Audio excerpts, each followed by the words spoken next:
안녕하세요. 주간 전망대입니다.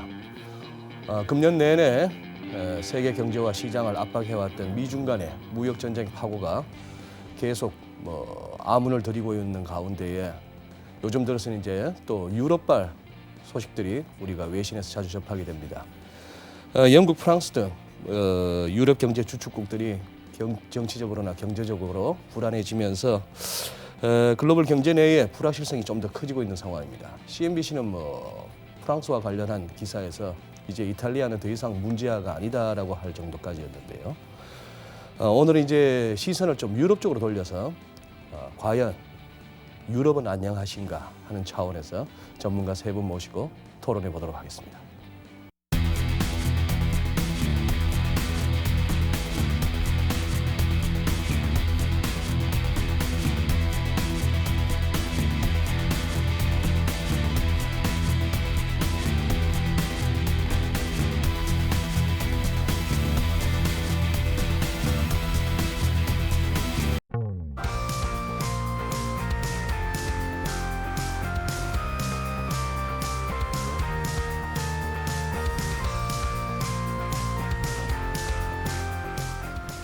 네, 오늘 주간 전망대 함께해 주실 세 분 소개해드리겠습니다.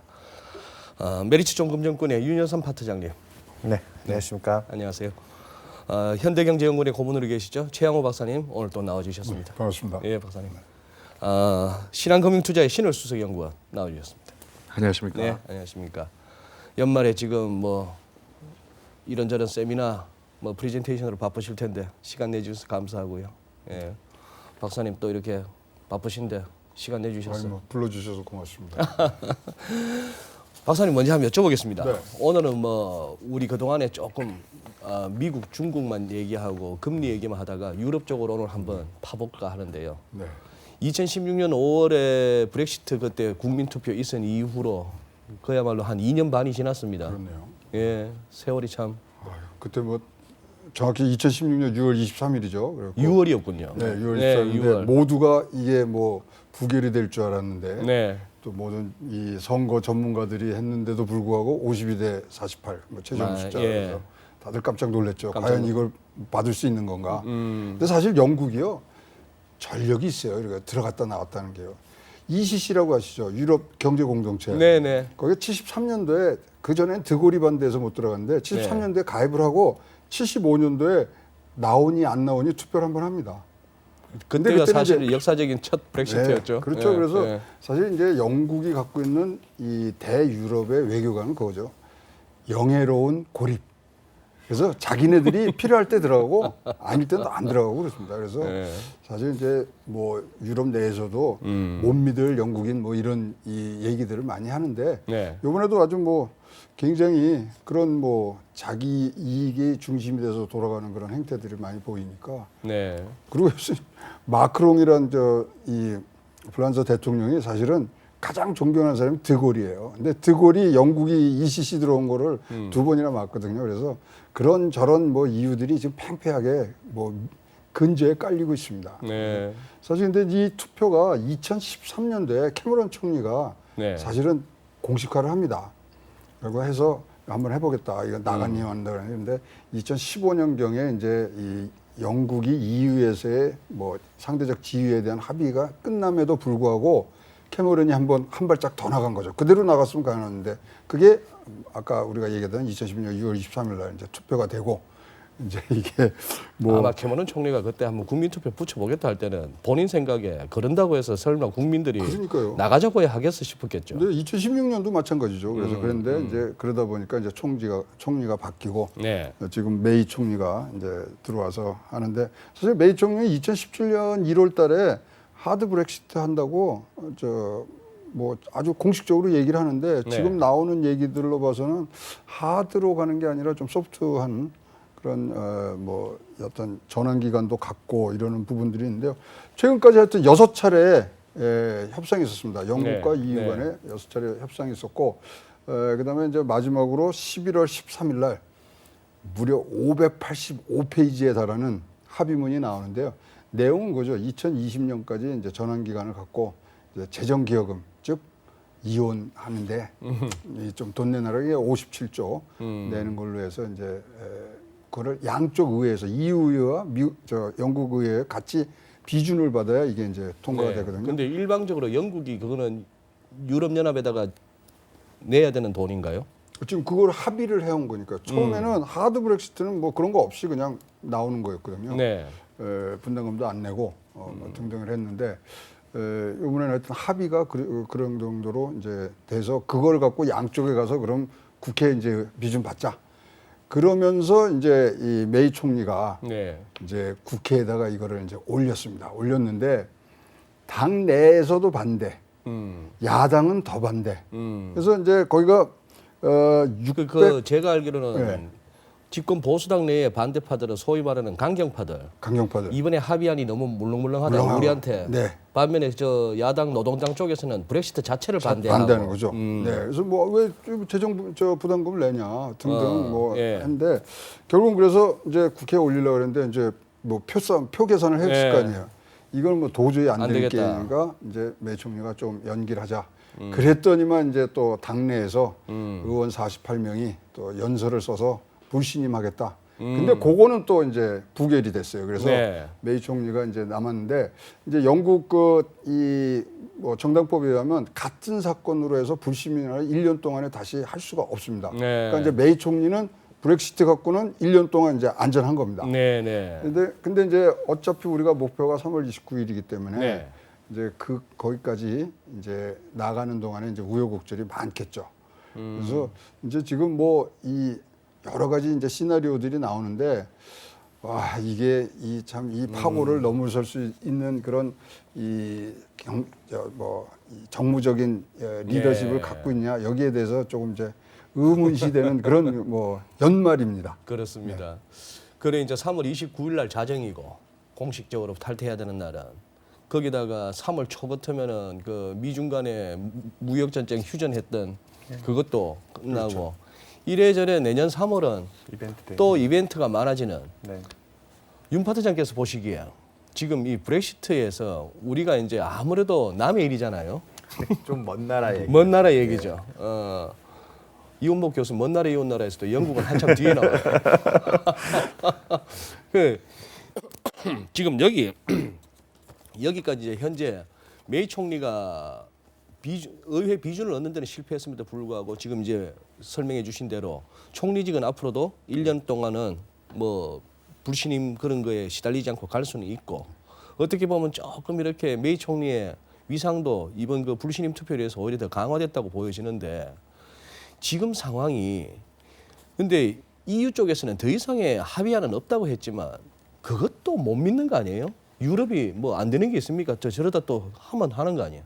그래서 이번에 유럽 그 사법 재판소에서는 또 그 브렉시트 자체에 대한 그 판결에 대해서 네. 애초에 그거 자체를 원래 캐머런 그 전 총리가 꺼냈을 때는 이제 불가역적으로 가자. 네. 자기네가 유리하게 갈 수 있었기 때문에 유리하게 갈 거라고 예상을 했기 때문에 설마 브렉시트가 되겠어? 그렇게 해서 이제 다시는 이런 걸로 문제를 일으키지 않게 해서 그렇게 선언을 해놓고 투표를 했는데 졌기 때문에 사실 그걸 지금 다시 부르지 못하는 또 속사정이 있는데 네. 그걸 아까 얘기했던 유럽 사법재판소에서는 아니다. 그거에 대한 입법 해석을 애초에 뭐 니네가 안에서만 다시 잘 합의를 한다고 하면 그게 문제가 될 게 없다라는 식으로 이번에 입법 해석을 해줬기 때문에 아까 얘기했던 영국 의회 내 야당에서도 또 그러면 우리가 굳이 지금 더 분란을 일으키면서 브렉시트를 가야 되는 거냐에 대한 또 논란도 또 다시 재점화가 되어 있고요. 그러니까 이게 답안지가 너무 양극단으로 지금 갈려 있기 때문에 브렉시트에 대해서는 지금 약간 그래서 금융시장이 제일 싫어하는 게 사실은 불확실성이잖아요. 그렇죠.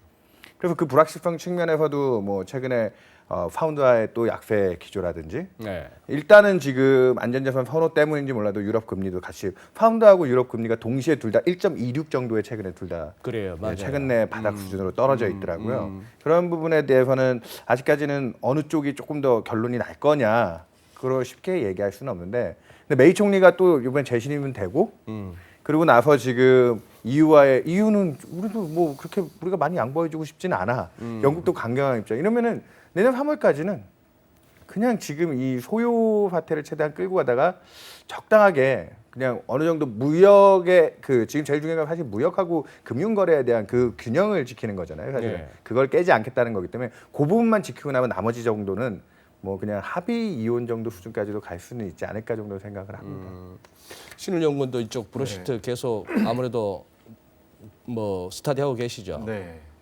지금 CNBC 딱 나온 기사는 이제 이번에 불신임 투표 잘 파고를 넘은 메이 총리가 브뤼셀로 가서 다시 이제 EU 그쪽 집행부하고 협상을 다시 하려고 가는가 본데 제목에 보니까 그게 나와요. 아이리시 보더 저쪽에 북아일랜드 하드 보더. 예. 그 사안이 뭐죠?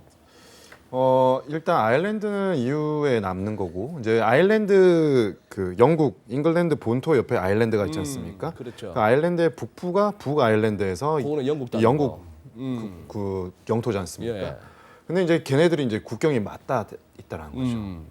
근데 영국은 본토는 사면이 해양이지 않습니까? 네. 국경이 없는데 네. 북아일랜드는 이제 아일랜드하고 있지 않습니까? 예. 그래서 그거에 대한 부분을 어떻게 하드보더라고 해서 그 통관할 때 그 엄격히 하느냐 마느냐에 대한 부분인데요.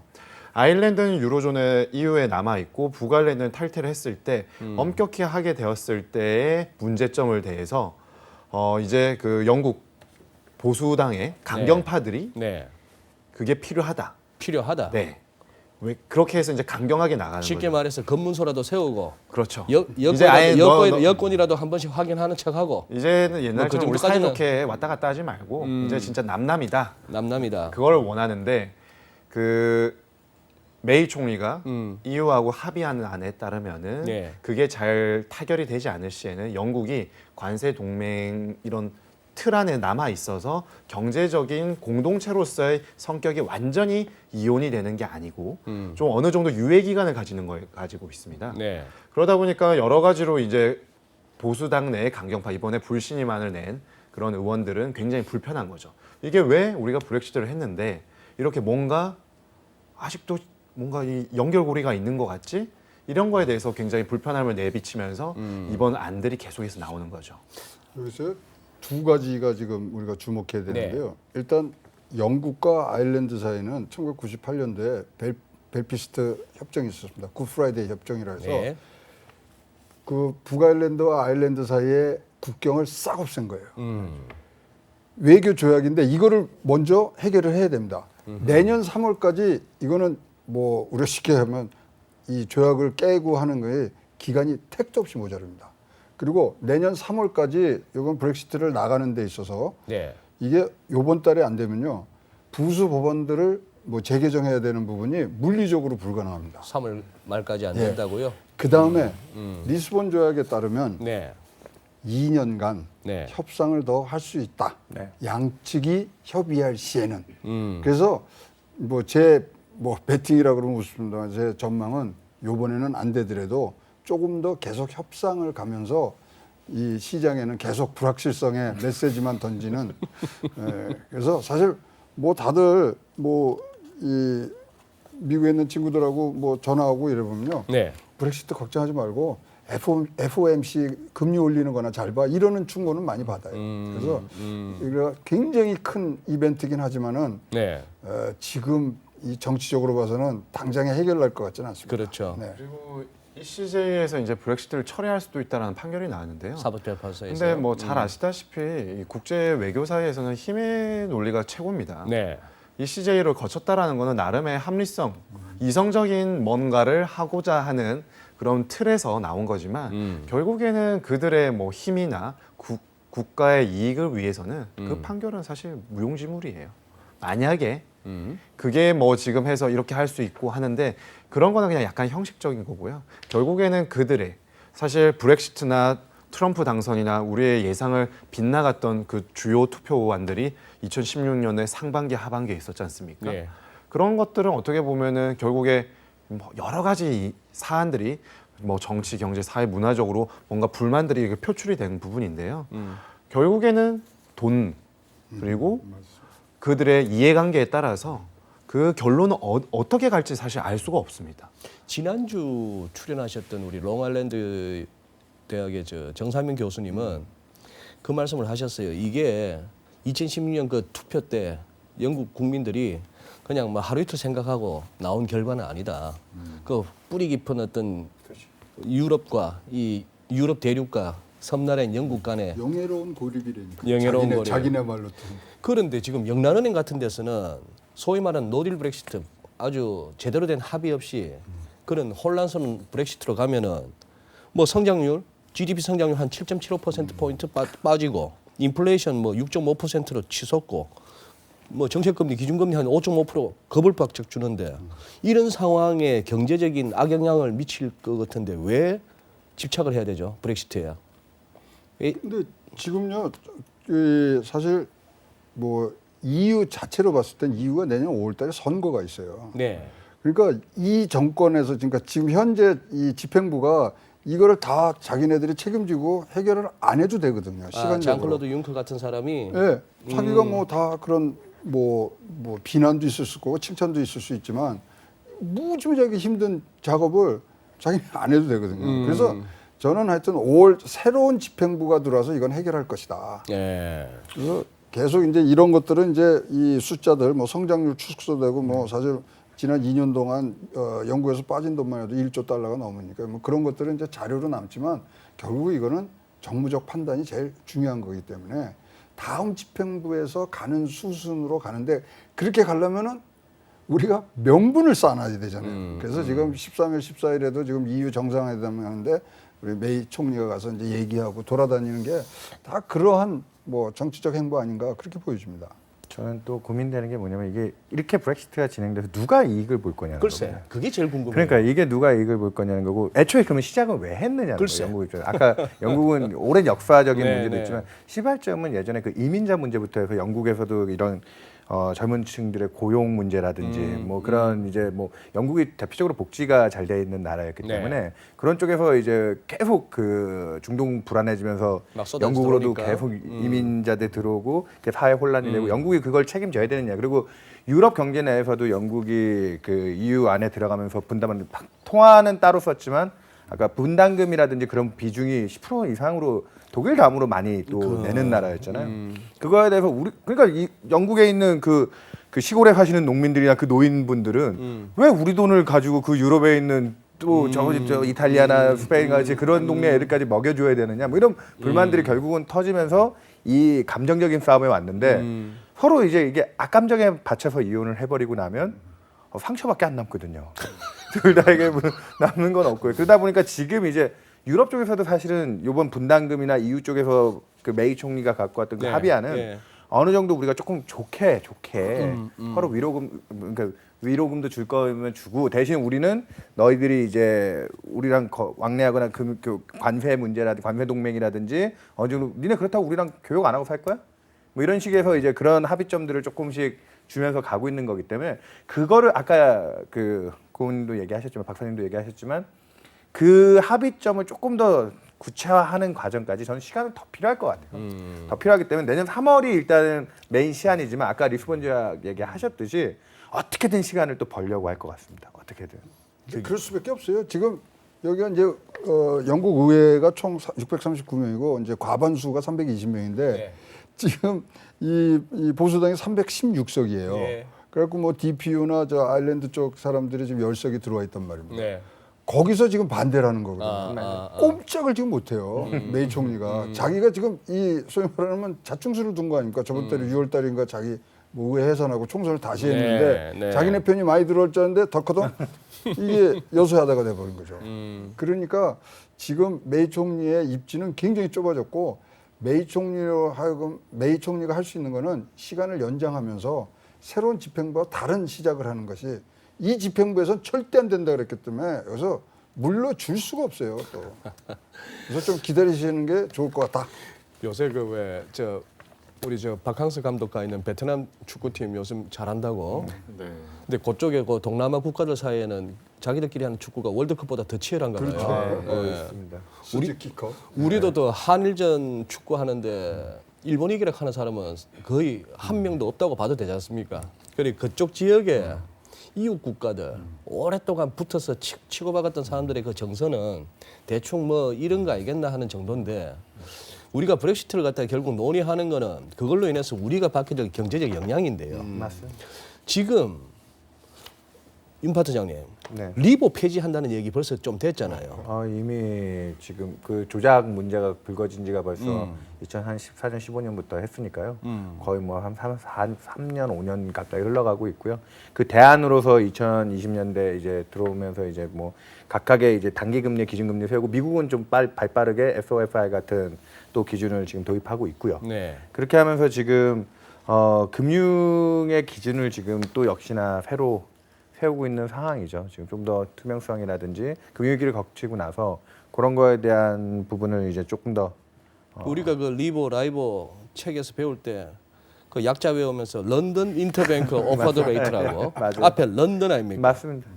이 런던은 그래 저는 어릴 때 동화책 보면은 화폐 단위가 늘 파운드, 펜스, 실링이었어요. 네. 그렇게 전 세계가 전부 파운드나 이런 돈인가 싶었나 본데 그래 옛날에는 그랬을 거 아니겠습니까? 미국 이전에 그 기축통화였어요. 기축통화였으니까요.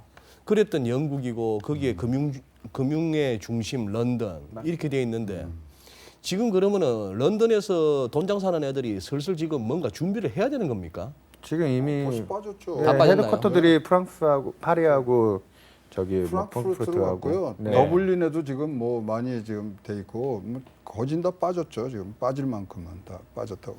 아 근데 무슨 뭐 네. 파운드와 기축통화고 보니까 어유 소장님도 참 연세가 되게 많으십니다. 그냥 어릴 때 보던 세계 동화 어릴 때 보셔도 그 나이 연세가 많으십니다. 그러면은 지금 이제 파운드는 사실 참 그래요.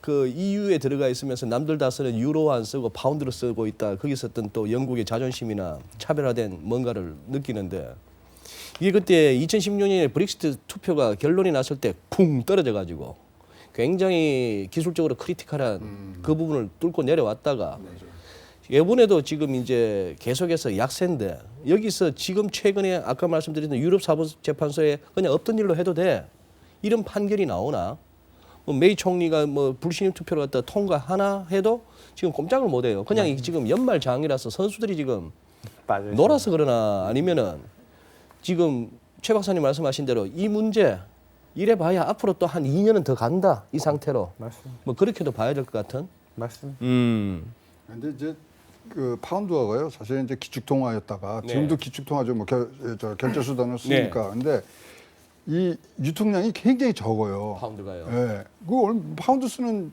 그 뭐 국제간 결제를 파운드화를 쓰는 데가 이제 뭐 굉장히 줄어드니까 그래도 나름 달러 인덱스에서 한 11.9, 한 12% 가까이 차지하는데. 그러니까 유통량이 근데 하여튼 적잖아요. 그러니까 소위 말하면 변동성이 굉장히 크거든요. 그래서 파운드가. 사실은 뭐 투기 세력들이 많이 노는 장이 됐죠 거기가. 파운드가. 그래서 예. 옛날처럼 어떤 기준을 정해주는 데보다는 그래서 유로화랑 파운드하고 같이 움직여도 뭐 같은 영향을 받더라도 파운드가 움직이는 게 뭐 엄청나게 더 큽니다. 그래서 제가 딜링룸에 92년에 처음 들어가가지고 신참 때 저희 그 보스한테 들었던 얘기가 파운드제는 일단 방향 잡으면 뒤도 안 돌아보고 간다. 그 얘기를 한번 들었던 게 아직도 기억이 남습니다. 그런데 그 말씀이 지금까지도 생생한 게 하필이면 그 얘기 듣고 며칠 있다가 소로스가 영란회에 작살낸다고 파운드 막 때렸죠. 개박살을 낼 때였는데 진짜 뒤도 안 돌아보고 빠지기만 하더라고요.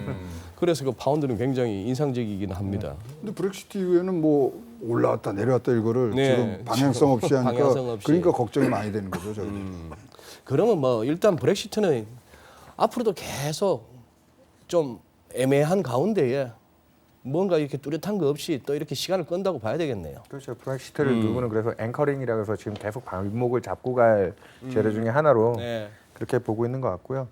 그리고 이제 뭐 아까 파운드화 얘기를 하셨는데 네.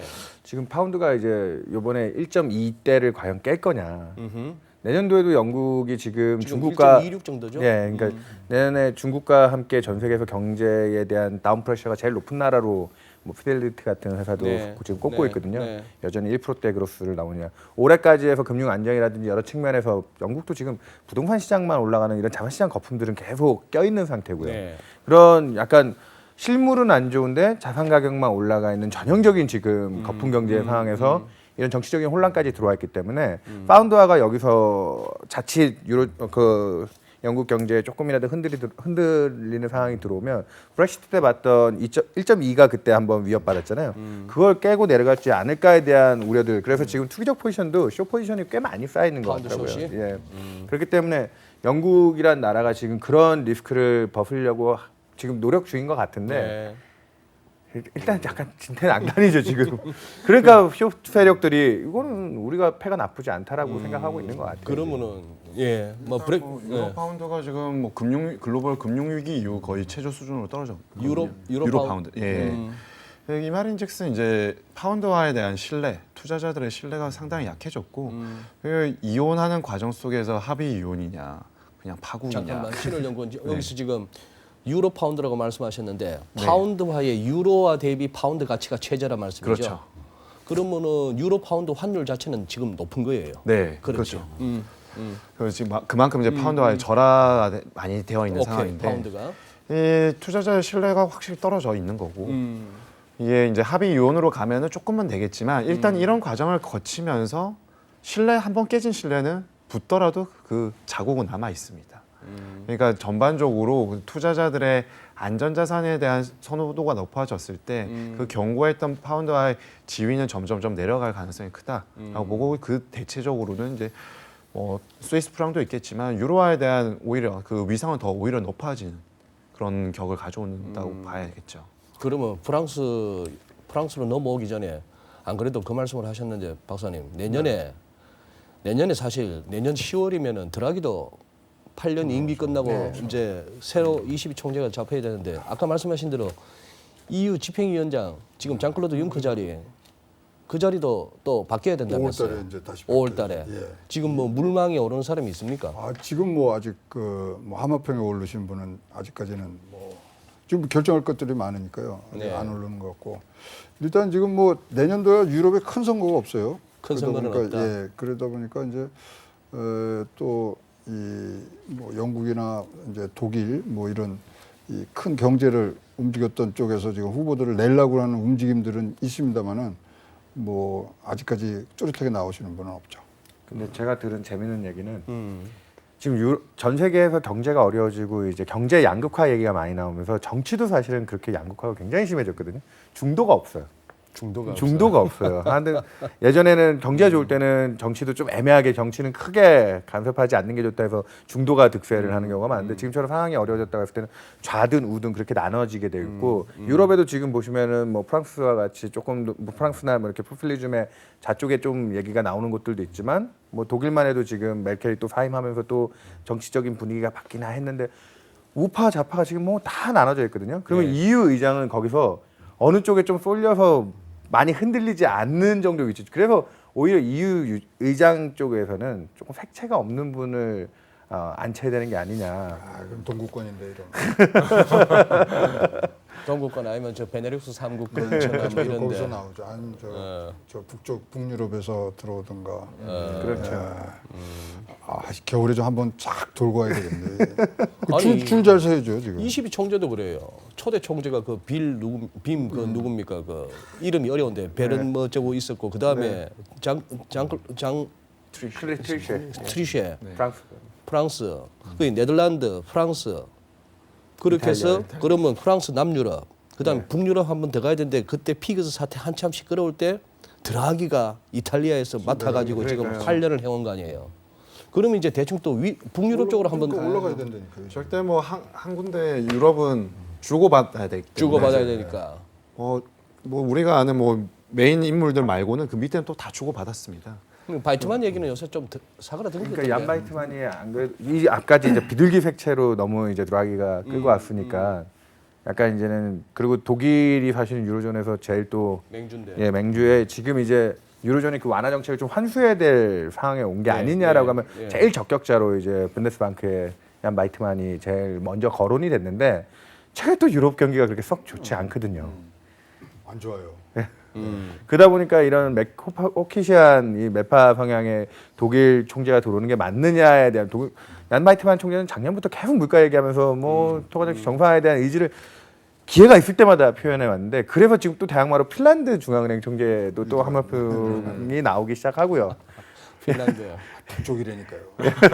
이럴 때는 앵커가 이제 여기서 내기를 좀 굳혀야 되는 거예요. 어느 나라인지 찍으라고. 핀란드보다 그 어딥니까? 저기 스웨덴을 시키지. 릭스뱅크요. 릭스뱅크 그거는 뭐 지금 마이너스 0.5로 갖다가 화끈하게 하는 나라인데. 거기도 지금 부동산 때문에 최근에 이제 부동산이 2010년보다 한 60% 올랐더라고요, 인덱스. 너무 많이 올랐어요. 그 스웨덴 저금리. 코로나니까 스웨덴은 또 그런 네, 이 시비에서는 안 되죠. 그러잖아요. 그런 면이 있네. 예. 나 지금 유럽 전체는 지금 안 좋지만 뭐 독일도 지금 뭐 3분기 역성장을 갖고요. 근데 사실 영국만 지금 3개년짜리 우리 연구원에서 한 그 뭐 프로젝션을 보면은 예. 영국만 괜찮아요. 1.3에서 1.7 가요. 딴 나라는 그래요? 빠지는데 네, 그래서 네. 저희도 하여튼 참 희한한 집안이라고 얘기를 좀 드리고 싶어요. 그래서 유럽은? 네, 어디에 초점을 맞춰서 갈 수 없고, 그다음에 이제 지금 뭐 이 EU의 이 뭐 단일 경제 체제에 대해서 지금 가장 비판적인 세력이 사실은 비트코인 하시는 분들입니다. 단일 화폐로 이 통합적인 걸 돌렸을 때 폐해를 다 얘기해주고 있거든요. 근데 굉장히 가슴 아파해요. 맞아요. 진짜 그 비트코인 한 사람들은 자기네들이 이렇게 3,000불까지 떨어지고 이런 데 대해서는 그래서 저희가 어떻게 하든지 하여튼 잘 운영이 돼서 그래서 비트코인이 화폐로서의 기능을 인정받을 수 있는 부분들이 저기서 나와야 된다고 생각하는데 저기서 못 유로화가 성공해야 된다. 그렇죠. 단일화가 뭐 전 세계를 하나로 갖고 하는 비트코인이잖아요. 그래서 그런 부분들은 이제 논쟁거리가 되고 지금 뭐 그런 쪽에서도 지금 뭐 굉장히 많은 준비들을 지금 네. 하고 있죠.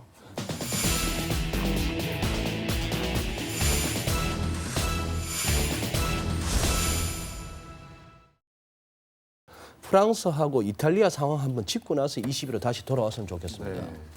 지금 뭐 요새 우리나라에서도 자주 이제 보도되기 시작했습니다. 12월 1일 날 워낙 그 샹젤리제에서 그 시위가 좀 인상적이어가지고 노란 조끼 색깔이 노랗지도 않던데. 형광색. 그게요. 저기 불란서는 네. 법으로 네. 자동차 안에 그걸 꼭 갖고 다녀야 됩니다. 아. 그래서 비상시에 때 그걸 입어야 돼요. 그러니까 집마다 그래서 있는 집집마다 거예요. 다 있구나. 집집마다 다 별도로 있는 안 사도 거죠. 예. 되는구나. 그러니까 저거 아. 하면 이게 조끼처럼 되는데 다 자기 몸에 딱 맞춘 듯이 나오잖아요.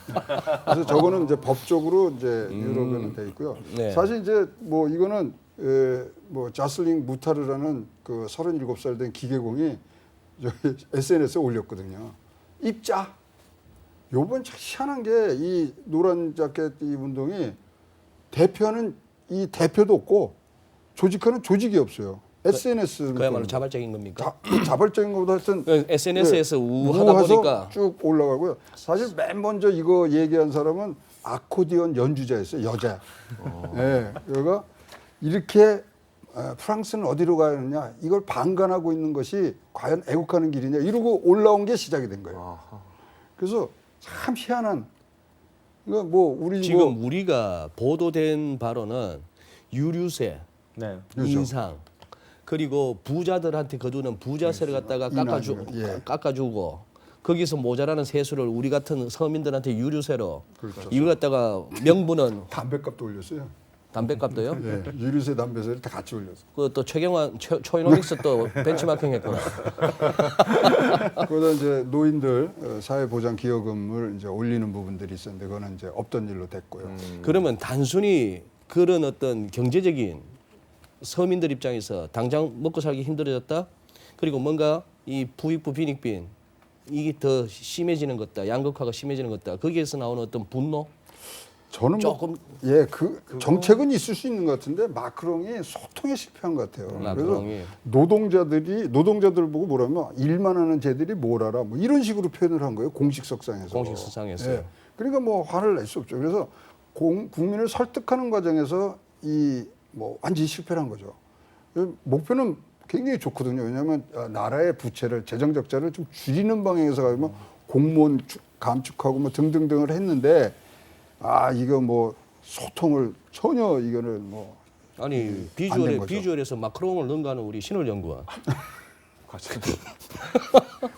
저기 마크롱 대통령이 지금 거의 며칠 전에 한번 TV로 뭘 했다가 그 이후에는 자취를 감추고 자꾸 이렇게 총리만 내보내는 것 같은데 국민들한테 어떤 점에서 지금 불만을 사고 있는 것 같아요. 그게 이제 그 나폴레옹과 비견되는 인물로 묘사가 되기도 했고, 누가 스스로가 아니 이제 언론에서 언론에서 그만큼 기대감이 높았죠. 왜냐 개혁의 아이콘이었거든요. 개혁. 사실 프랑스라는 게 그 우리가 생각했을 때 그 이념적으로 굉장히 자유롭지 않습니까? 네. 그리고 뭐 고등학생들도 그런 철학이나 논술에 대해서 굉장히 강하고 그런 여러 가지 색깔들이 나올 수 있는 건데 그만큼 이제 혼란스러운 그 시국 속에서 대통령 그 젊은 대통령이 나와서 뭔가 방향성을 잡고 가기를 원했는데 결국에는 그 아까 말씀하신 그 부유세 해당 부분이 세율이 낮아지고 유류세 인상, 간접세처럼 이렇게 해서 일반 서민들이 체감하는 그런 부분에 있어서 저 사람을 우리가 개혁의 아이콘으로 믿었었는데 우리가 과연 제대로 믿은 것인가에 대한 반발이 직접적으로 나왔고 그 전부터 여러 가지 측면에 있어서 약간 과대 포장되었던 것들이 시간이 지나면서 조금씩 뭔가 나온 것 같아요. 그러면서 이제 모든 사례들을 다 기억할 수는 없지만 그 마크롱 대통령이 뭐 일반 시민들과 만나면서 약간 에피소드들이 많았었어요. 예, 약간 말의 실언 같은 것도 있고 그런 것들이 좀 어느 정도 누적이 된 것이 아닌가라고 볼 수 있겠죠. 개인적으로는 그 우리 동양적인 그 오래된 캐캐묵은 장유유서 관념에 따르면은 버릇은 없어요.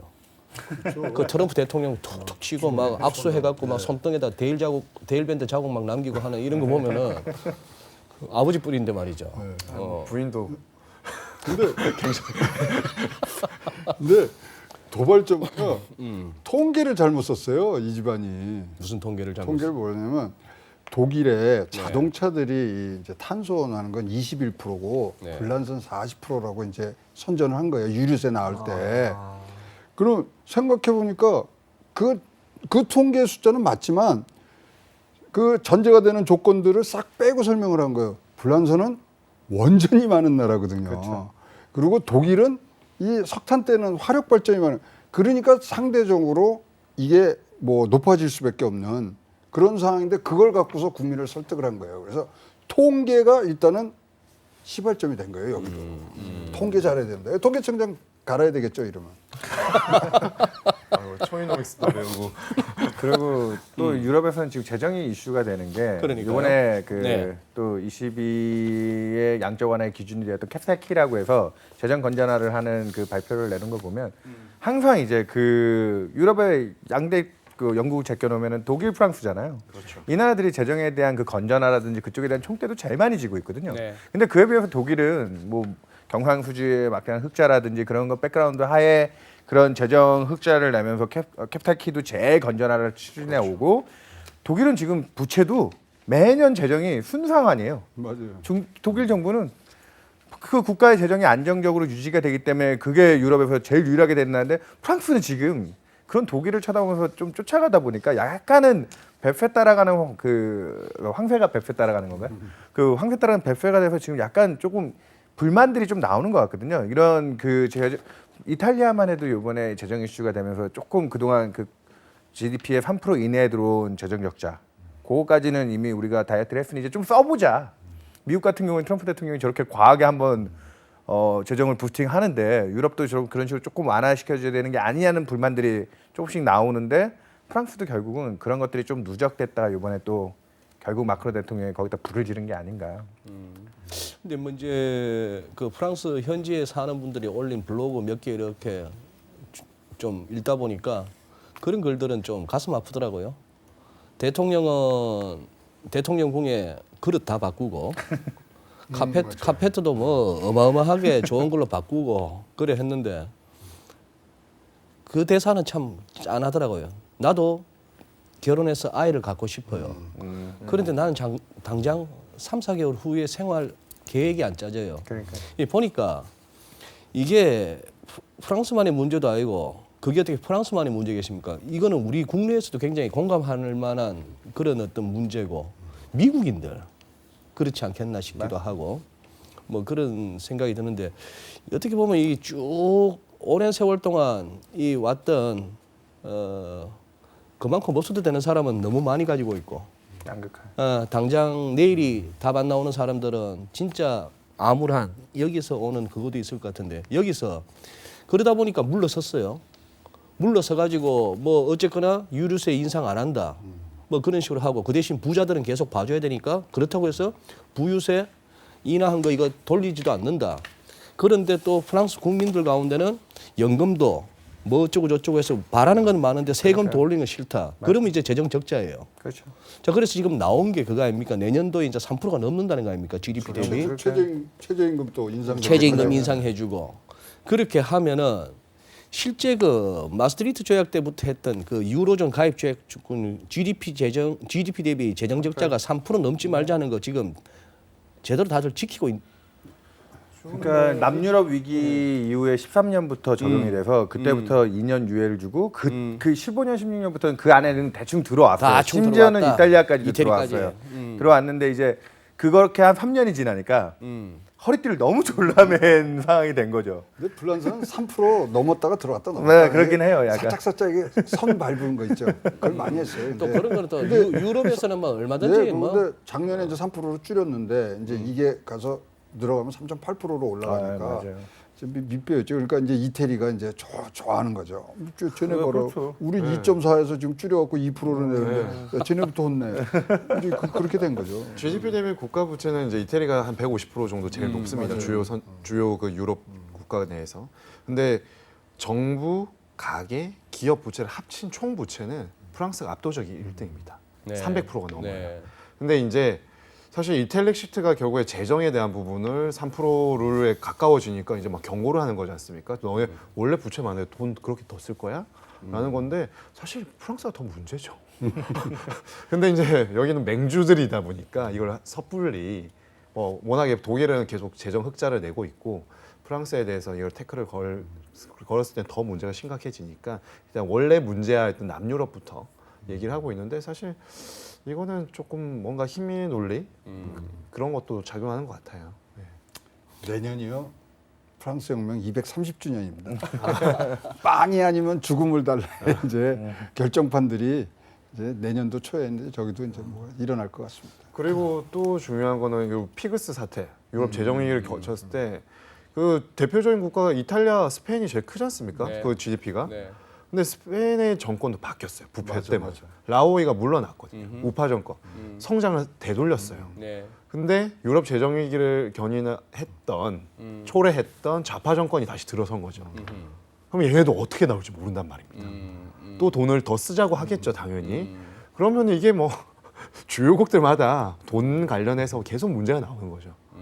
그러면 유로존에 대한 이게 반 유로존에 대한 정서가 딱 저변화되고 있는데 이게 좌파냐 우파냐 결국에 다 이거 자기가 손해 본다고 하면 반 유로존으로 나타나는 거죠.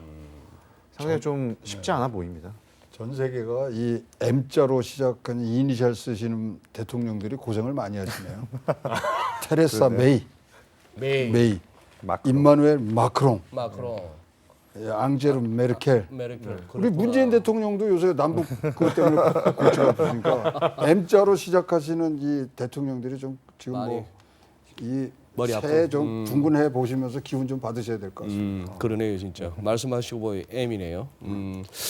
그러면은 뭐 약간 정치적인 리스크 내지는 정치적 불확실성이기도 한데 그 왜 얼마 전에 괜히 그 유럽군 창설 얘기 마크롱 대통령이 끄집어내 갖고 트럼프 대통령이 굉장히 인설팅하다, 모욕적이다까지 나왔는데 그 돈도 없으면서 괜히 계획만 큰 거 아닌가 몰라. 유럽군 창설 운운하는 거. 거기다가 중국, 러시아, 미국으로부터 우리를 보호하기 위해서 이건 진짜 내가 봐도 내가 미국 대통령이라도 모욕적이겠어요. 저걸 갖다가 그렇게 살려주고 마샬 플랜 개사파에서 실컷 이제 건져놨더니만 이제 우리를 저거로 보나 싶은데 그런 상황에서 그러면은 지금 이제 당장 녹화일 기준으로 오늘 저녁에 20위가 통화정책 회의를 엽니다. 네. 이번 통화정책 회의는 또 주목받는 게 사실 그동안 얘기해왔던 QE 양적 완화 종료하기로 한 시점이잖아요. 맞죠. 이번 20위 통화정책 회의의 관전 포인트는 뭐죠? 일단은 지금 그 과도하게 공급해왔던 그 유동성이 이제 어느 정도 뭐 유럽은 미국 대비해서 자신시장의 거품이 상대적으로 그렇게 맞느냐에 대한 좀 의문이 있긴 하지만 일단은 그 이즈머니는 환수하는 쪽으로 간다라는 쪽에서 이제 올해 그래도 지금 조금 힘이 빠졌다고 하지만 올 초까지만 해도 유로존 경제에 대한 기대가 있었고요. 네. 그렇기 때문에 지금 약속한 경로 정도로 양쪽 완화 중단하는데 근데 아까 얘기드렸다시피 지금 금융이 불안하거든요. 그러다 보니까 여기서 유동성 공급을 완전히 끝이는 게 또 이제 또 금융 불안에 또 단초가 되지 않겠냐고 해서 오늘 밤에 당장 벌써부터 또 LTRO, TLTRO라고 해서 또 대출 프로그램을 또 가동시킬 수도 있지 않느냐. 시장의 철없음이죠. 자, 해도 너무하네. 그러니까 또 TLTRO 얘기가 또 나온다고? 예, 또 얘기가 나오고 있고요. 그리고 이제 또 뭐 조금 더 확장하면은 드라기 총리가 뭐 뒤에 얘기 원래 할 부분이지만 내년 가을쯤, 여름 지나고 가을쯤 가면 뭐 금리 인상에 대한 통화 정책 정상화로 이제 융성을 환수하겠다라는 가이드라인까지도 좀 던져놓은 상황인데 거기에 대해서도 지금 벌써 의심이 굉장히 많이 높죠. 그리고 이제 내년에 대한 성장과 물가에 대한 부분이 나오는데 좀 전에 윤여선 파트장님께 말씀하셨다시피 이 자산 매입을 종료한다라고 얘기를 한 시점이 굉장히 묘합니다. 생각보다 연초에 경기가 작년과 올 연초까지는 좀 좋았다가 꺾였고요. 네. 뭐 달러도 강세가 되면서 유로화도 약세되고 여러 가지 측면에서 뭔가 좀 불안했었거든요. 유로존이 긴가민가 하고 있는데 자산 매입 종료할 거야.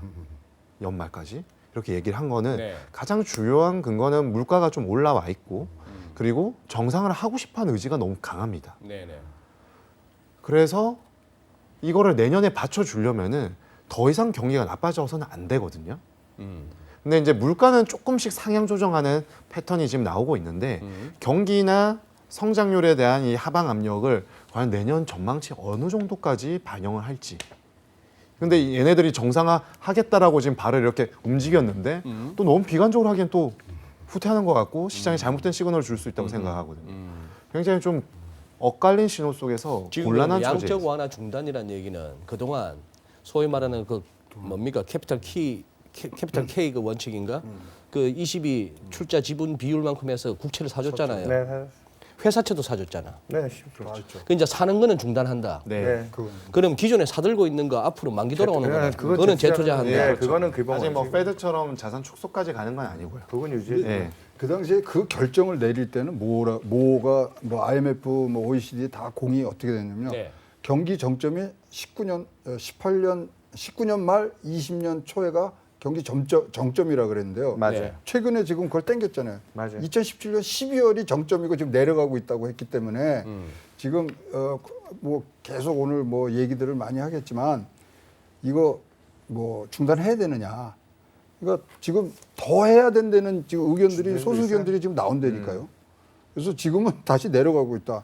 그래서 지금 우리나라도 지금 10순환기에 들어와 있다는데 지금 뭐 일부 연구소나 이런 데는 우리나라는 벌써 12순환기에 들어갔다고 지금 보거든요. 12순환. 예, 벌써 올라갔다 한번 내려왔다가 올랐다 벌써 또, 내려와서 12순환기로 갔는데 우리는 아직까지도 뭐 그건 이제 3년 정도의 이제 시간차가 있으니까 하지만 그 정도로 지금 굉장히 빠른 속도로 지금 순환기가 돌아갔는데 예, 당시에 결정할 때는 분명히 19년도 말 20년도 초가 이제 정점이라 그랬는데 그건 땡겨졌다는 거는 모든 지금 뭐 IB나 뭐 애널리스트들이 다 그거는 어그리 할 거예요. 그런 상황에서 이제 못 하죠, 그러면. 그러니까 성장률이 올해는 그래도 앞자리를 이자를 지켰는데 내년도에는 일단 이자가 깨진다라는 거에 대한 그로스에 대한 우려는 있는데 1% 떨어진다. 그렇죠. 그러면 근데도 아까 물가에 대한 얘기도 했지만 지금 유럽 ECB가 금리를 올려야 될 또 부담 중에 하나는 뭐냐면 그렇게 낮은 금리와 장단기 금리 차가 이렇게 좁혀진 그런 상황에서 유럽 금융기관들의 수익성이나 그 조건들이 굉장히 많이 열악해져 있어요. 거기 제일 대표적인 사건이 지금 도이치뱅크 주가를 보시면 2008년 금융위기 때보다도 더 낮은 그러니까. 뭐 거의 뭐 5유로 근접할 수준으로 역사적 적점이 독일의 트러스트뱅크거든요. 주가 차트만 보면 망한 회사도만. 그렇습니다. 그런 정도로 이게 이제 거기에 제일 결정적인 영향이 뭐냐면 ECB가 너무 완화적인 정책으로 금리를 낮게 가져오다 보니까 은행들이 전통적인 수익 구조인 예대 마진으로 돈을 버는 게 아니라 그 님으로 돈을 버는 게 아니라 다 배팅을 해야 되는 거거든요. 은행들이 그 자산을 운용하는데 투자라든지 이런 쪽에 그런 데서 금리 뭐 한 번씩 실패할 때마다 수익성이라든지 신뢰성이 무너지면서 지금 유럽 금융기관들이 받고 있는 프레셔가 굉장히 커요. 그렇겠죠. 그렇기 때문에 그런 데서 나오는 부작용들을 또 생각하면 지금 이렇게 또 나중에 뭐 정책 여력 이런 것 때문에 그래서 ECB가 지금 또 ECB도 역시나 브렉시트와 마찬가지로 지금 정책에 또 딜레마에 빠져 있죠. 지금 그럼 금융기관과 물가라든지 나중에 정책 여력을 생각하면 지금 좀 성장 숫자 나왔을 때 돌려야 되는데 그래서 올해 그런 시그널들을 줬는데 아까 박사님 얘기했듯이 생각보다 지금 경기의 정점은 또 빨리 와버리고 그러니까 내년도에 지금 OIS 커브와 같이 이제 내년도에 움직일 수 있는 선물 그 기대값들 있잖아요. 네. 그게 그래도 적어도 한 올해 3분기 초까지만 해도 드라기 총재가 말하면 내년 한 7월 8월쯤에는 유럽이 금리 인상을 할 수 있어라는 기대들을 좀 프라이싱하고 있었거든요. 지금 그거 다 소멸됐습니다. 다 소멸. 내년 연내는 어렵다라는 쪽으로 지금 다 밀리고 있더라고요. 분투가 지금 드라기는 퇴임할 때까지 금리 한번 못 올리고 집에 가네. 분투가 지금 분투 10년짜리 채권 금리가 0.2대입니다. 그래요. 또 떨어졌죠. 아니, 근데 소수 의견이지만 이건 나옵니다. 지금 뭐 100bp 정도를 좀 올려놔야 네. 더 길어지는 불황의 때 대응할 수 그러니까 있어요. 지금 통화 정책은 어떤 수로든지 지금 시장 금리에 시장 여건에 대응을 못한다는 판단들을 하고 있거든요. 그러니까 역설적인 얘기로 지금 100bp를 올려놓고 그나마 조금 나았을 때 그리고 완전히 이제 경기들이 안 좋을 때 그거를 뭐 내리는 방향으로 해서 통화 정책을 갖고 가자. 소수 의견들이 지금 나오는 걸로 봐서는 이 뭐 그렇게 우리가 지금 좋다고 지금 볼 수가 없는 겁니다. 아니 그러면 지금 윤여선 파트장께서 TLTR로 그놈의 캐묵은 TLTR로 얘기가 다시 나올 정도면 신을연구원 보시기에도 네. 오늘 밤에 드라기 총재 입에서 양적 완화 조금 더 해야겠는데 이 소리가 또 나올라나?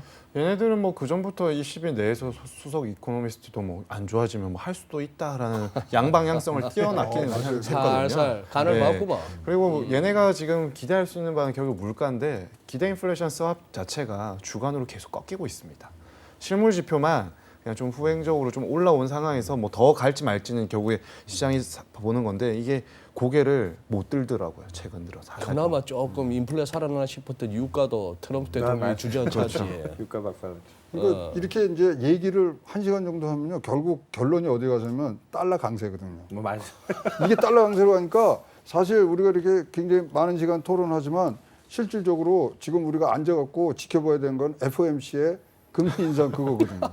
그러니까 그러면은 지금 말씀하셨다시피 내년 여름까지는 금리를 안 올려라고 했는 처음 그 얘기가 나왔을 때는 그래도 드라기 총재가 내년 10월 달에 퇴임하기 전에 한 번 정도는 금리는 올리고 가겠구나 싶었는데 이것도 시장에서는 프라이싱하는 자체가 보니까 그것도 물 건너갔다라고 보는 거 아니에요?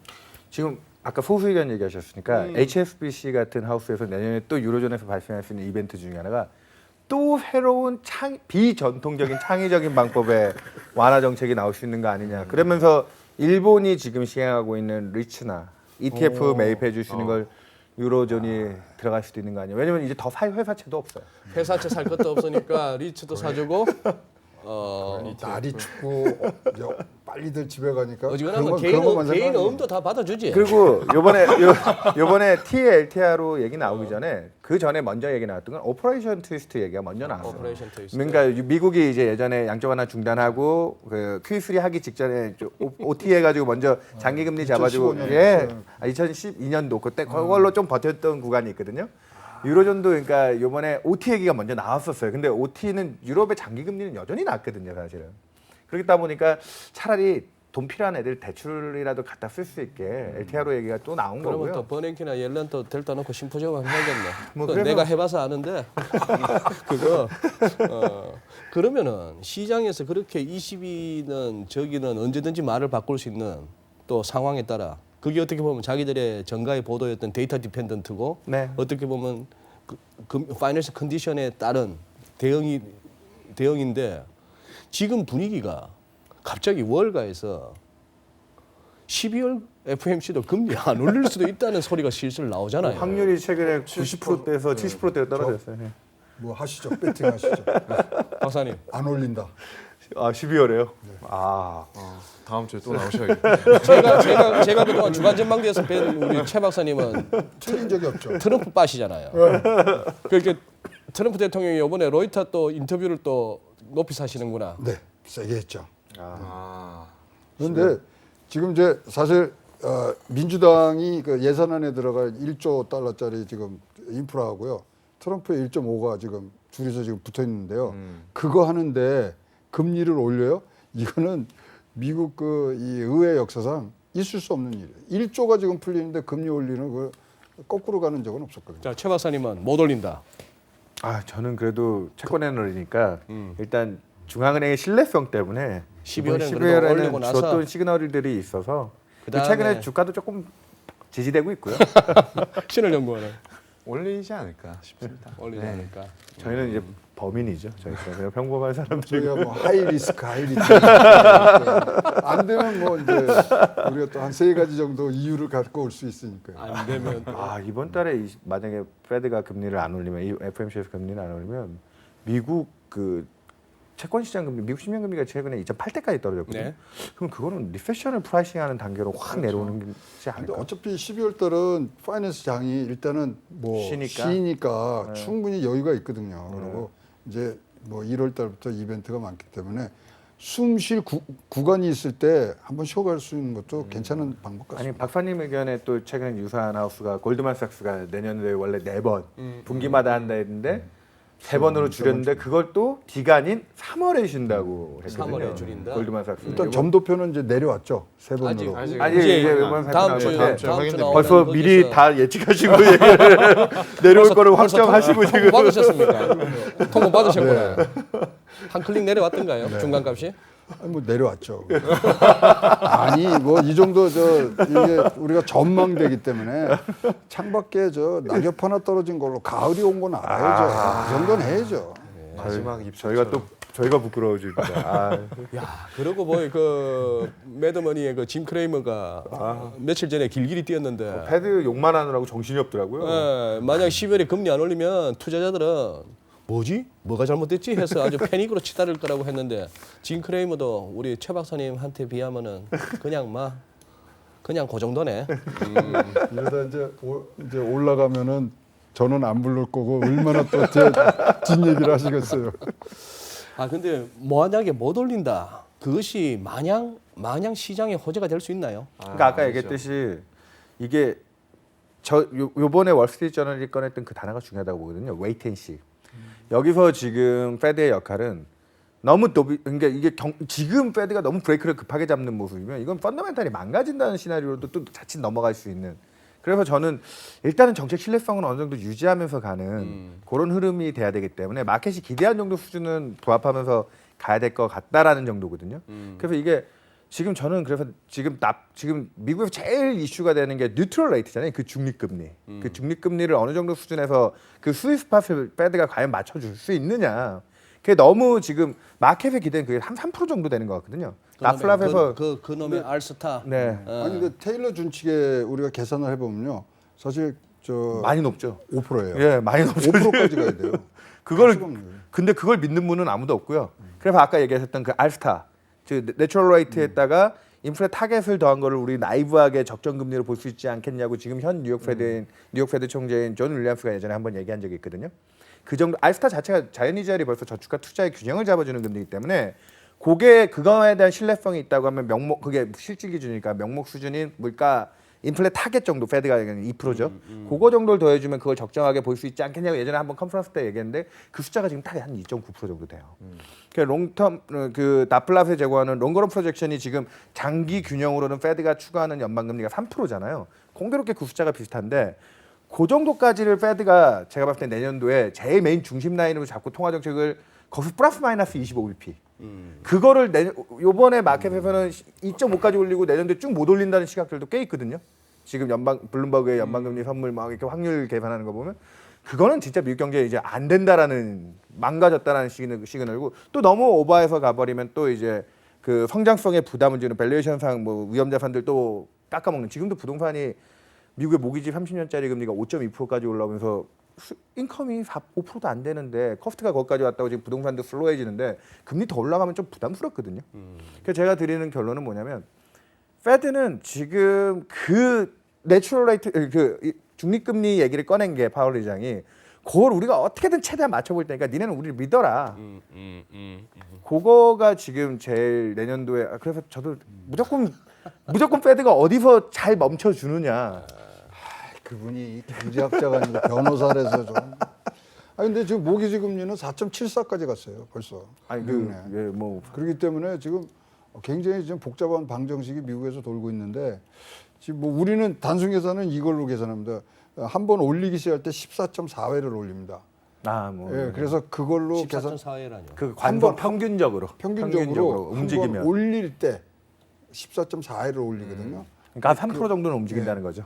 그 정도 이제 움직이면은 뭐 4%뭐 그 근처에서 만난다고는 얘기하는데 일단 뭐 저 연준에서 쓰는 계산식이 테일러 준칙이니까 그거는 5%예요. 그래서 거기까지 너무 셀러 교수가 연준 의장이 안 되셔서 그거는 조금 떨어질 것 같고. 네. 이거 한번 여쭤볼게요. 저도 이게 시작이 FX 쪽이었다 보니까 차라리 환율에서 50핍스 내지는 원빅 움직임의 느낌은 확 오는데 네.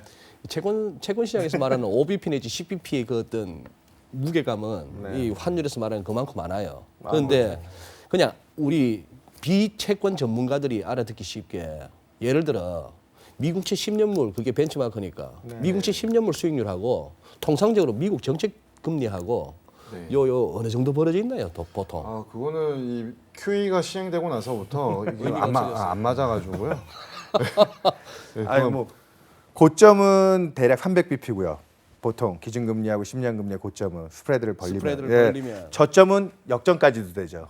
그러니까 그 액티브성이 굉장하고 그러니까 미국 경제 무난하게 성장해서 적당하다고 볼 때 수준이 되게 기준금리하고 10년 금리가 100bp 내외 움직일 때 미국 경제가 굉장히 평온하다고 하는데 작년부터 딱 올해 초까지 그 정도 수준 지켜오다가 작년부터 올해 초까지 그 정도 수준 지켜오다가 올해 미국 10년 금리가 3%대 딱 치고 올라가기 시작하면서부터 점점 줄어오기 시작해요. 그리고 지난 긴축 때랑 조금 다른 부분은요. 이제 보통 이제 긴축 후반부 되면 일드 커브가 플랫된다고 하지 않습니까? 장단기물이 다 붙어버리는데 이 10년물 금리 스프레드는 붙었죠. 거의 뭐 10bp 레벨까지 왔으니까 거의 붙었다고 봐야 돼요. 2년 대비 10년 금리. 근데 그때도 과거에도 기준금리 대비 국채 2년 금리 스프레드도 같이 붙었어요. 근데 올해는 달라요. 달라. 스탠스가 예전처럼 과하게 빨리 나가지 않다 보니까 네. 아직 금리 인상이 끝난 건 아니다라는 인식이 든 거죠. 그러니까 올해부터는 기준금리 대비 국채 2년 금리 스프레드의 레인지가 45에서 한 75가 계속 유지가 되고 있다. 네. 좁혀지지 않는다. 네, 그렇죠. 이거는 이렇게 붙어 있다가 벌어졌는데 20년 금리 스프레드는 계속 붙어 있다. 그러니까 이게 과거와는 다른 양상을 지금 띠고 있는 거죠. 그러니까 긴축 후반이 아니라 진짜 말 그대로 정상화의 후반으로 해석하는 게 좀 더 적당한 거. 정상화. 네. 너무 어려워서 그런데요. 그래서 달러를 보유하는 게 좋아요. 그냥 그렇게 쉽게 좀 얘기해 주세요. 우리 시청자들을 위해서. 달러로 바꿔요? 여쭤보신 건가요? 오늘 결국 달러 얘기한 거 아니에요? 저는 내년에 달러 별로 안 약할 것 같습니다. 안 약할 것 같다. 네. 금리가 올라간다는 얘기네요. 그러니까 아니 일단은 미국이 상대적으로 금리도 버틸 것 같고요. 미국의 금리 인상이 기준금리 인상이 끝나도 오히려 아까 얘기했던 스위스팟 정도에서 금리 인상이 끝나주면 성장성을 해하지 않는 정도 수준에서 웨이트앤시에 들어가면 저는 오히려 위험 자산의 기회가 있을 거라고 봅니다. 실제로 1994년에서 97년 사이에 연준이 80년대 이후에 유일하게 통화 정책의 휴지기 3년 정도를 위도 아래도 크게 안 움직였던 그 3년의 휴지기가 있거든요.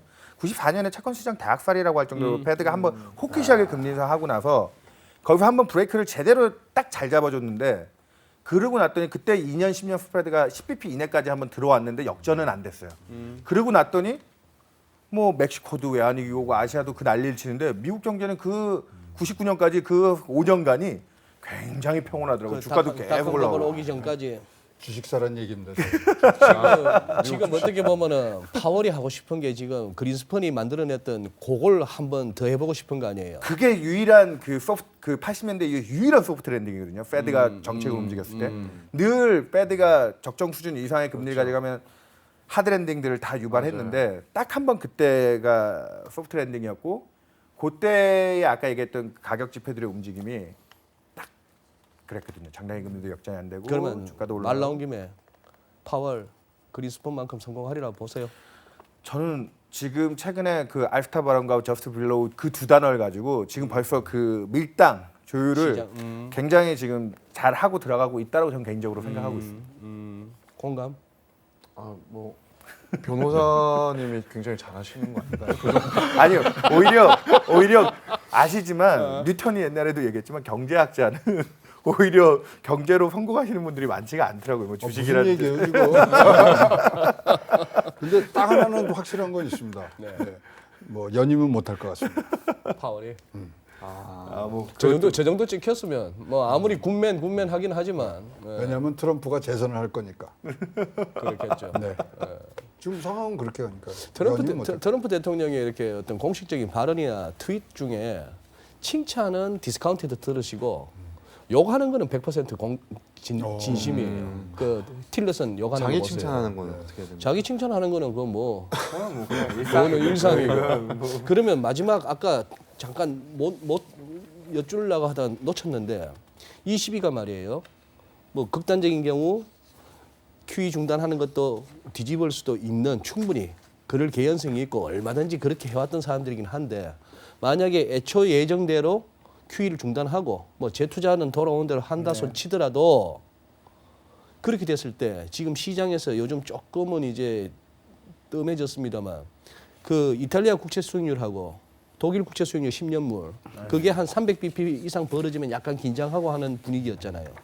그것이 다시 또 긴장을 갖다가 불러일으킬 가능성은 없고요. 리퀴디티 문제가 있으면 당연히 조금 저신용의 위험 자산 채권 위험 채권이 불리한 환경인 건 맞고요. 최근에 그 양호했다는 미국 경제 기반의 US 하이힐드 같은 미국의 고위험 채권들도 스프레드가 벌어지기 시작했거든요. 네. 그럼 상대적으로 경제에 대한 취약성이 조금 더 높다고 평가하는 유로존의 그 주변부 국가들, 뭐 이탈리아를 주변부라고 해야 될지 모르겠지만 그쪽에 대한 긴장감이 ECB가 만약에 저렇게 호키시하게 간다고 하면 좀 고민될 수 있죠. 알겠습니다. 우리는 간단하게 우리나라는 회사 차지 괜찮나요? 시장 네. 아직 괜찮아? 항상 이제 지금은 이제 우리 국채 금리가 너무 많이 떨어져 가지고요. 전반적으로 이제 일드에 대한 니즈가 상당히 강해졌고요. 근데 이제 후반부 만약 레이트 사이클이 도래한다 했을 때 당장에 회사채 시장에 문제가 드러나지는 않습니다. 일단은 이제 괜찮게 흘러가죠. 펀더 자체는 후행적으로 하니까요. 근데 이제 뭔가 크레딧 리스크가 터지거나 아니면 부채의 뭐 증가 속도가 디레버리징이 좀 돼야 되는데 오히려 뭐 어떤 투자를 잘못해서 레버리징이 되었을 때 뒤늦게 후폭풍이 다가왔을 때는 좀 상당히 애로사항을 겪는데 지금 그 시점은 아직 도래하지는 않았다라고 볼 수 있겠죠. 근데 요즘에 선진국 쪽의 크레딧은 상당히 좀 여러 가지 이벤트를 겹치면서 좀 애로사항이 타이트해지기 시작했다. 아까 얘기했던 유럽의 지금 그 투자 등급 회사채 스프레드도 또 아까 도이치뱅크 같은 금융기관들 문제가 있어서 더 그런지 스프레드 벌어지는 속도가 좀 빨라요. 빨라지고 있다. 예, 그래서 유럽에 대한 우려도 좀 있고 ECB가 그래서 오늘 밤은 어떻게든 약속은 조금 지킬 것 같은데 그 이후의 행보에 대해서는 다들 지금 과연 니네가 더 갈 수 있겠어? 그런 의심의 눈초리는 계속될 것 같아요. 알겠습니다. 그러면은 마무리 1분 멘트만 부탁드리겠습니다. 오늘 이렇게 또 우리 박 작가께서 보내주신 질문 보고 약간 준비하신 중에 못 하신 얘기가 있을 텐데 우리 신을연구원부터. 이게 오늘 제가 좀 사실 유럽이 상당히 어렵지 않습니까? 어렵죠. 각 국가 간 어려워요. 상호 관계가 있고 결국에는 이게 지금 우리는 경제와 금융의 그런 시각으로 살펴봤는데 이 영국 아까 아일랜드, 뭐 북아일랜드 이게 다 그 역사적인 흐름에 있어서 그들의 내재되어 있던 국민들의 그 심리 이런 것들이 복합적으로 있더라고요. 그렇기 때문에 항상 과거를 좀 알아야 과거를 알아야. 현재에 대한 진단을 할 수 있고 미래에 대한 또한 어떤 가능성을 좀 타진할 수 있지 않을까 그런 측면에서 살펴본다라면은 이런 문제가 쉽게 해결될 것 같지는 않습니다. 저는 뭐 하여튼 유럽 사태가 굉장히 복잡하긴 가고 있습니다만 하여튼 2019년은 결국 달러 중심으로 움직일 수밖에 없는 경제이기 때문에 일단 그쪽에서는 어떻든 간에 무슨 합의문이 나오더라도 시장은 그 포용할 수 있는 분명히 여력들이 있기 때문에 내년도 경제적으로 또 세이프하게 가시려면 미국 금리에 대해서 조금 더 공부를 하시고 눈과 귀를 열어놓으시는 게 더 좋을 거라고 그렇게 말씀드리고 싶습니다. 뭐 앞서 얘기는 다 드리긴 했는데요. 네. 유럽은 지금 원래 기대가 충만하게 출발했다가 지금 이제 용을 그리려고 붓을 든 것 같은데 지금 결국 뱀을 그리면서 끝난 분위기가 돼서 내년도는 반대로 이제 뱀을 그리다가 용을 그릴 수 있는 환경으로 조금 더 정책적인 여지라든지 정치적인 불안이 해소될 때까지는 조금 뭐 통화 정책이나 뭐 아까 재정 얘기도 좀 했지만 그런 정책적인 여지들을 조금은 많이 좀 풀어줘야 될 상황으로 몰리지 않겠냐. 그래서 앞보다는 뒤에 대한 기대를 가져갈 수밖에 없겠다라고 생각이 듭니다. 네, 예. 감사합니다. 예, 모처럼 오늘은 한번 유럽을 한번 다뤄봤습니다. 지리적으로도 멀고 또 우리가 확실히 미국이나 중국 관련 이렇게 접하게 되는 얻게 되는 정보가 적다는 느낌도 이렇게 들고요. 공부도 부족했다는 느낌도 저도 오늘 새삼스럽게 한번 해보게 됩니다. 계속해서 이 뭐 유럽발 불확실성 이런 얘기도 내년에 새 해가 바뀌어도 계속 이어질 것 같은데 이와 관련한 또 뉴스나 또 시황도 우리 시청자 여러분께서 체크하시면서 옳듯 말듯한 산타랠리 약간 덜컹거리는 듯한 산타의 설매인데 이 연말장 한번 잘 또 여기서 수익을 한번 내보시길 기대합니다. 오늘 세 분 귀한 시간 내주셔서 감사합니다. 네. 감사합니다. 고맙습니다.